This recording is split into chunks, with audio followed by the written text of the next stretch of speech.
আরেকটি নতুন ভিডিওতে ওয়েলকাম। তো একদিন সকালে আমি গেছিলাম সাভারের পল্লী বিদ্যুতে এবং যে কোনো একটা কাজে আমি গেছিলাম। আসলে কী কারণে গেছিলাম সেটিকে বলতে চাচ্ছি না। তারপর আমার কাজ শেষ করে আমি আসার পথে এই ভিডিওটা আমি করি। তারপর এটা হচ্ছে রাস্তার পাশের খাম্বার মধ্যে একটা ছবির পোস্টার। তারপর আমি ফুটপাথ ধরে একটু হাঁটতে থাকি। তারপর সামনে একটি স্কুলের ব্যানার দেখা যাচ্ছে, মানে সাইনবোর্ডের মধ্যে লেখা যে সামনে স্কুল।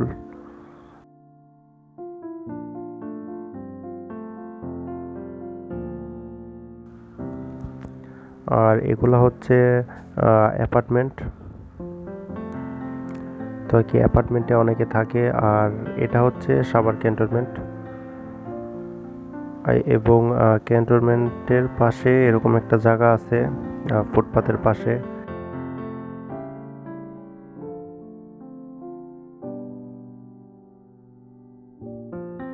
ভিডিওটা করার উদ্দেশ্য হচ্ছে সাভারে যে ক্যান্টনমেন্ট আছে বা মানে ক্যান্টনমেন্টের আশেপাশের জায়গাটা কীরকম, আসলে এরকম কোনো ভিডিও আসলে ইউটিউবে নাই, কারণে আমার আসলে এই ভিডিওটা করা। তারপর এটাও হচ্ছে সেনাবাহিনীর কি যেন একটা অফিস সম্ভবত। তারপর বাসায় এসে একটি কমলা এবং একটি আপেল খেলাম। তারপর এটারও একটু ভিডিও করার চেষ্টা করলাম এবং আপনাদের সাথে একটু শেয়ার করলাম। তারপর এই ভিডিওটা হচ্ছে আরেকদিন সকালের। তো সকালবেলা আমি আমার জানলা দিয়ে ভিডিওটা আমি করি।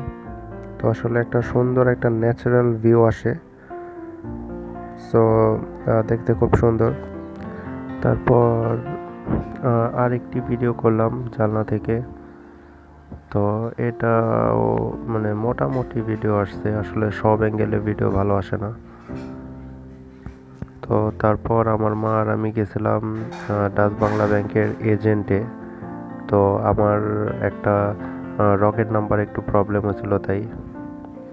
সো তারপর সেই প্রবলেমটা ঠিক করি। তারপর ঠিক করে চলে আসলাম। তারপরে আশেপাশের একটু ভিডিও করলাম। দুইটা বুথের মেশিন দেখা যাচ্ছে, আবার এই পাশেও আছে দুইটা মেশিন। তো তো আসলে এটা আসলে এলাকার মধ্যে একটা বুথ। তো যারা টাকা তুলতে চায় বা যাদের অ্যাকাউন্ট আছে তারা এখান থেকে এসে টাকা তুলতে পারে। তারপর আমি আর আর আমার মা বাসায় আসার পথে এই যে কয়েকটা বাজার কিনে নিয়ে আসলাম।